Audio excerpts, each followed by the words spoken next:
Finalmente caiu a ficha para a imprensa e para a parte da esquerda. O ministro Alexandre de Moraes foi longe demais ao condenar a cabeleireira Débora dos Santos a 14 anos de prisão e por isso ele foi detonado nas redes. E eu vou te mostrar vídeo, post, tudo. Gente, até todos estão criticando, não são só todos não, até todos. Olha, está acontecendo algo que eu vi acontecer poucas vezes nos últimos 6 anos. Juristas e advogados de esquerda, além da imprensa, estão detonando o ministro Alexandre de Moraes por ter feito o que com certeza foi um dos atos mais perversos e cruéis da sua vida. Condenar a Débora dos Santos a 14 anos de prisão unicamente por pichar uma estátua com batom. Já tem vídeo aqui no canal sobre essa decisão do Moraes, eu vou deixar para você na tela no final e também na descrição para você conferir depois. Mas eu quero te mostrar aqui agora juristas e advogados de esquerda e grandes jornais criticando o Moraes de uma maneira muito dura, porque nem eles, que normalmente passam pano para os abusos, para as ilegalidades, para as atrocidades do menino, nem eles, gente, nem eles que estão ali com cãibra no braço de tanto passar pano, nem eles aguentaram dessa vez esse ato tão cruel, que na verdade condenou os 2 filhos pequenos da Débora a crescerem sem mãe. Bora começar com o Walter Majorovic, que é um jurista famoso, renomado, ex-desembargador e que é comentarista do portal esquerdista UOL, absolutamente destruindo de forma técnica o voto de Moraes. Acompanha aí, vou jogar aqui na tela para você. Aí, ó. Golpe de Estado e abolição violenta ao Estado Democrático de Direito. Será que é a mesma coisa? Tecnicamente não é, mas para a política criminal, atenção, para a política criminal pode se aplicar o princípio da absorção, para não se chegar ao absurdo que a gente está vendo.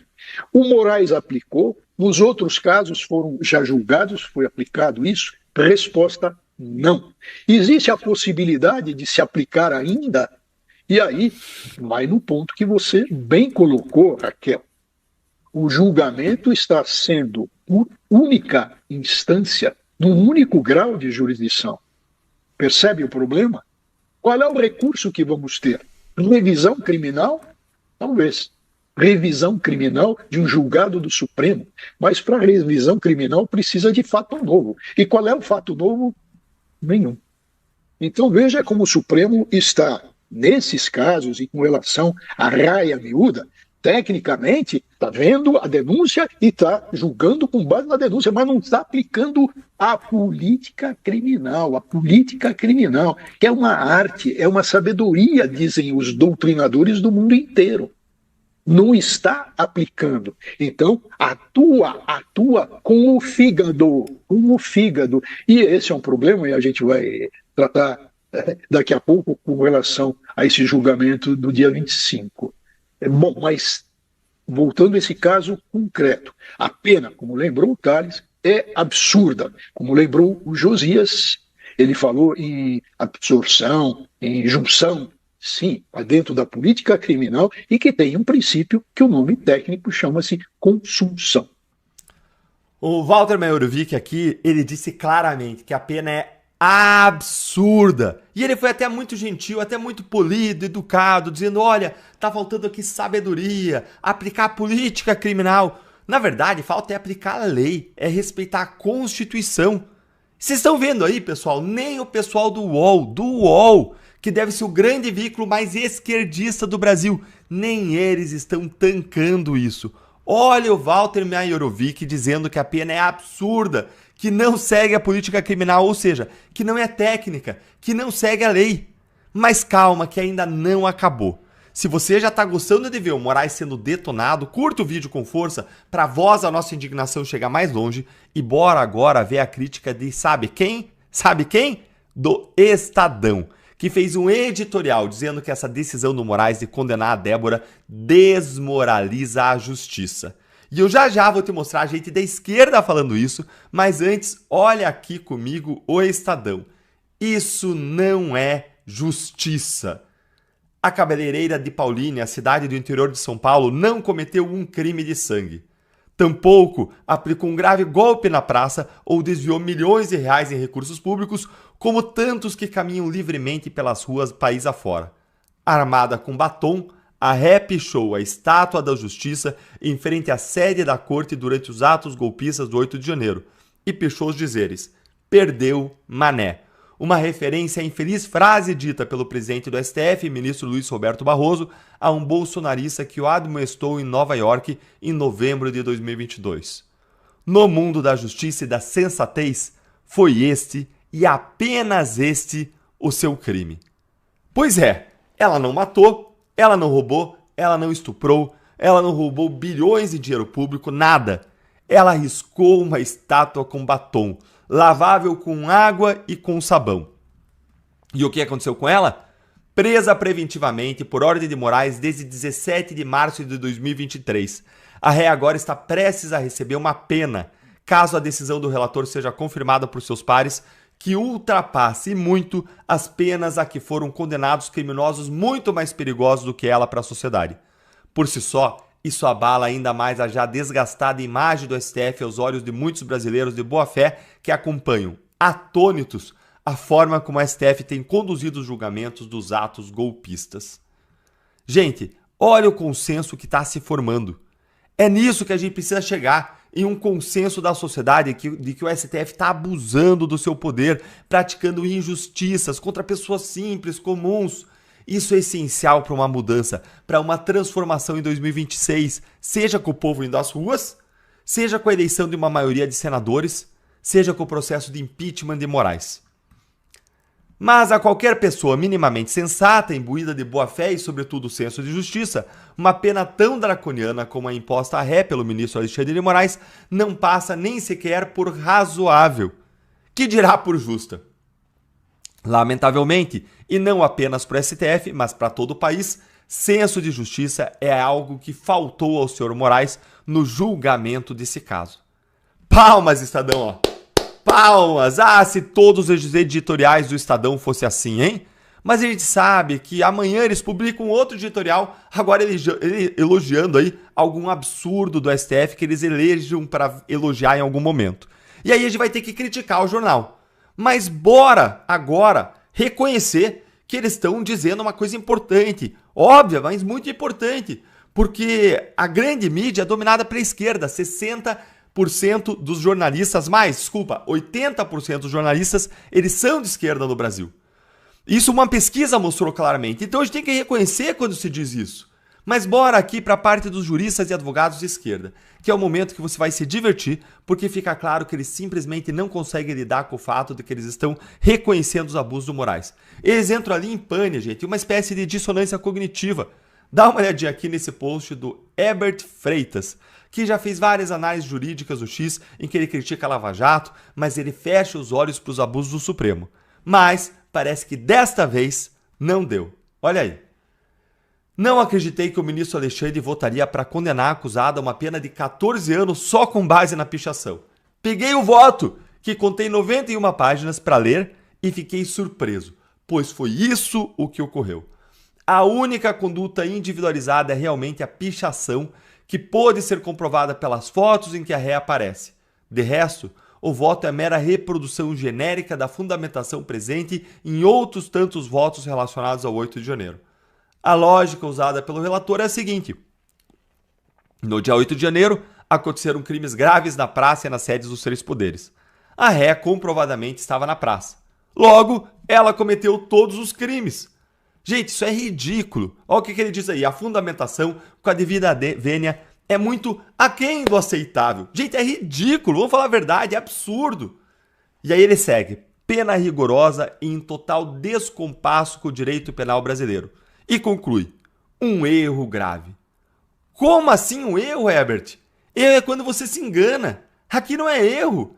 Não são pessoas desinformadas, que não estudaram, que não dominam o direito. São ministros do STF que sabem o que estão fazendo. Isso aqui é crueldade, é maldade. Erro é o caramba. Tá na cara, é abuso aí. Até pra criticar não se faz direito, né?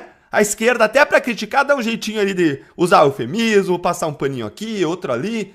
Mas isso aí que vocês viram já é mais do que a gente viu a esquerda fazer na história.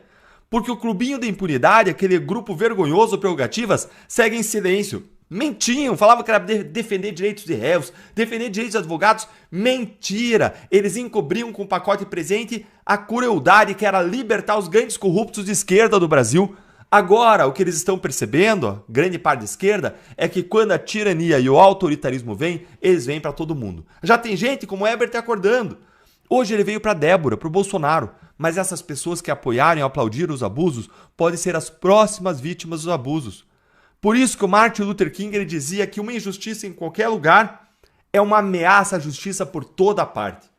E se você concorda, então curte o vídeo, deixa o seu comentário, se inscreve no canal, clica no sininho para você não perder nada por aqui, se torna membro do canal para você receber análises políticas semanais exclusivas e apoiar o nosso trabalho. Um grande abraço. Você não vai acreditar na razão secreta da mudança de opinião do Hugo Motta, que era defensor da anistia aos presos do 8 de janeiro, e de repente ele passou a repetir as narrativas do Alexandre de Moraes e do STF. Gente, foi uma mudança da água pro vinho. Por que aconteceu essa mudança? Eu vou te contar a razão secreta e ela vai te ajudar a entender como que ele vai se comportar ao longo dos próximos 2 anos.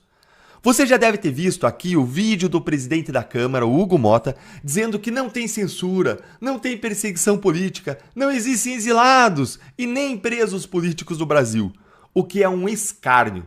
E esse vídeo, que é dessa semana, é uma mudança de posição, porque antes, logo depois de ele ter sido eleito, ele tinha se posicionado de modo completamente diferente. Olha, se você ainda não viu ainda essa mudança de posição, eu vou deixar na tela aqui no final e na descrição um vídeo sobre isso aqui do canal. Mas muita gente se perguntou, por que Hugo Motta mudou da água pro vinho assim? E eu vou te dar 2 razões. E a segunda delas vai deixar você aí de queixo caído. Vai ajudar você a entender como que o Hugo Motta vai se comportar nos próximos 2 anos. Então assiste aqui que vale muito a pena, ajuda você a entender o Brasil. Bom, a primeira razão foi aquele jantar obsceno na casa do ministro Alexandre de Moraes, como eu contei aqui no meu artigo da Gazeta do Povo, olha aí, que foi o artigo mais lido e mais comentado do site na quinta-feira. Dá uma olhadinha aqui comigo, ó. Acompanha aí, ó. Um dia antes do triplo twist carpado discursivo do Hugo Motta, um jantar obsceno acontecia em Brasília. Na casa do ministro Alexandre de Moraes, do STF, o ex-presidente do Senado, Rodrigo Pacheco, foi homenageado, talvez pela sua omissão em pautar o impeachment dos ministros do Supremo.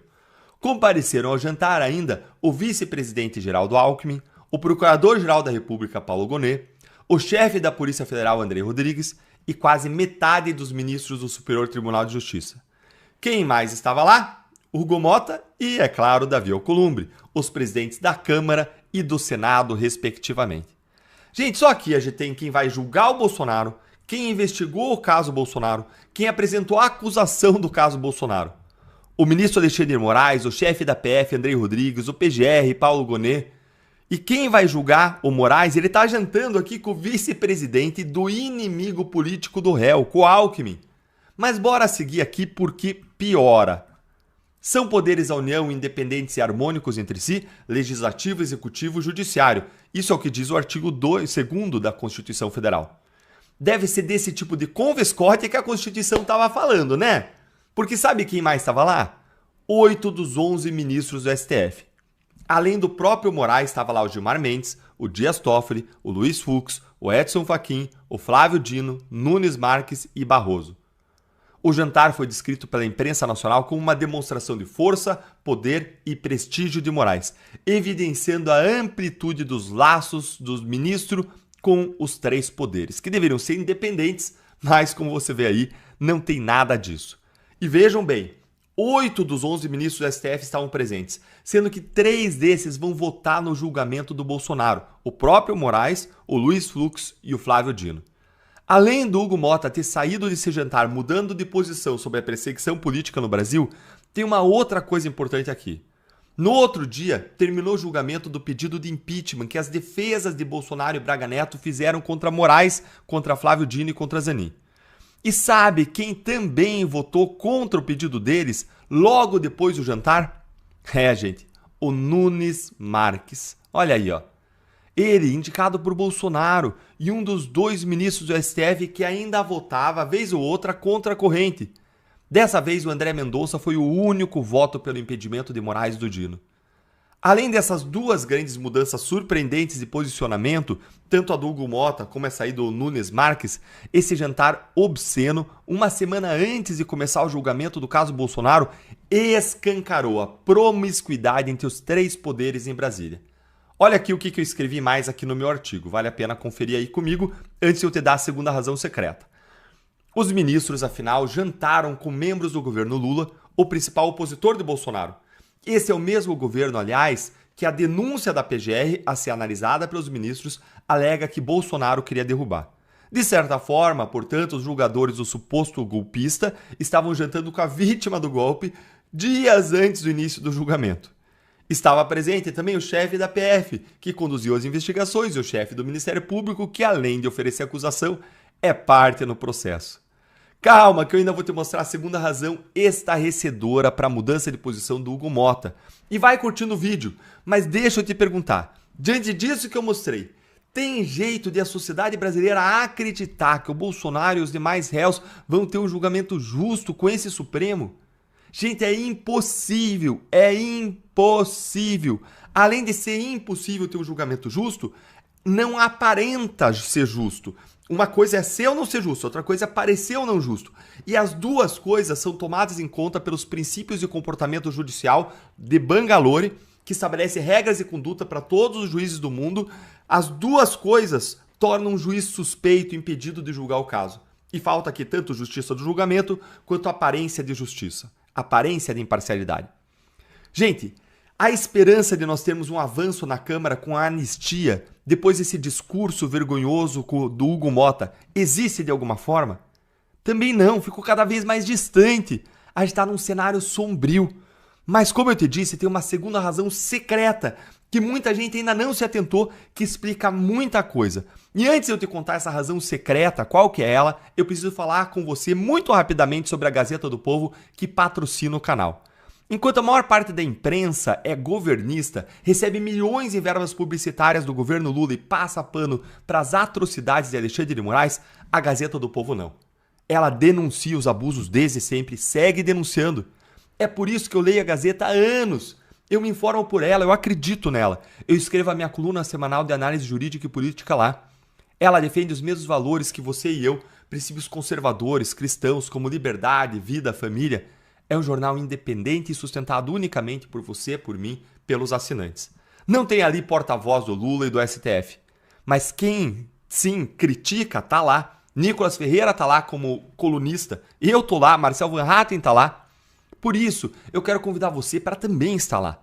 Para você aproveitar a oferta de março e assinar a Gazeta por apenas R$10 por mês até o final do ano. Isso dá menos de 30 centavos por dia, é um pequeno valor para uma grande transformação que a Gazeta promove para você garantir informação de qualidade para você. Quem assina a Gazeta do Povo já leu o meu artigo desde quinta-feira. Então acessa o link promocional aqui para os seguidores do canal para você me acompanhar lá também e acompanhar tudo o que acontece por lá. gazetadopovo.com.br/Deltan. Ou então usa o QR Code que eu vou mostrar aqui na tela para você aí, especial para quem acompanha aqui o canal, para você aproveitar essa promoção. A gente precisa apoiar o jornalismo comprometido com a verdade e com um Brasil melhor. E a tua assinatura, ela fortalece a Gazeta. Ela ajuda a fiscalizar e denunciar os abusos e as censuras. Eu vou repetir o caminho para você também. Além do QR Code, você pode digitar aí gazetadopovo.com.br/Deltan. E agora, voltando aqui para a razão secreta da mudança de Hugo Mota. Dá uma olhadinha aqui nisso aqui comigo que vai cair o seu queixo. Olha aí. Empresário, vou até aumentar a letra aqui, ó, para todo mundo poder ver fácil. Ó. Empresário cita comissão de 10% para Hugo Mota por emenda. Veja vídeo. Hugo Mota delatado.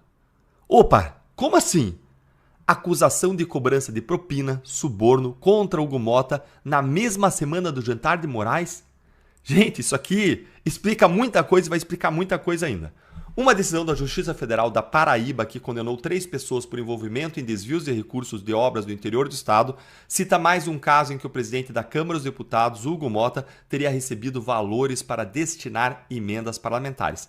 Tem um outro caso ainda que ele teria destinado emendas para a cidade que é governada como prefeito pelo próprio pai do Hugo Mota, tá? Mas tem mais esse caso aqui, que é um novo caso. Seria 10% que o deputado tinha cobrado. Ou seja, uma pessoa investigada, acusada, denunciou, delatou o Hugo Motta como alguém que pedia 10% do valor das emendas de volta.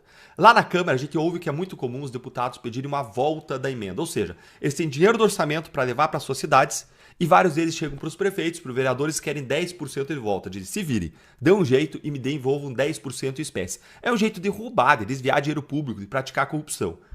E quem disse que o deputado estava cobrando 10% foi José Aloysio Machado da Costa Neto, em depoimento de 2017, anexado à sentença sobre Hugo Motta. O empresário era ligado à empresa Só Constrói, que ganhou a obra em Malta, custeada em parte pela emenda do atual presidente da Câmara. Gente, isso aqui é um escândalo. Tá aí, gente. Uma acusação de corrupção, de recebimento de suborno, de propina, de dinheiro de emendas para obras públicas enviadas pelo próprio Motta, em que ele supostamente cobrava aí 10%. Isso surgindo exatamente na mesma semana do jantar na casa do Moraes. E quem é que vai investigar o Hugo Motta por corrupção nas emendas? Quem? A PF, cujo chefe estava lá no jantar do Moraes. E quem vai denunciar criminalmente o Motta por corrupção se houver provas? A PGR, o Paulo Gonet, o Procurador-Geral da República, que estava no jantar do Moraes. E quem que vai julgar o Hugo Motta?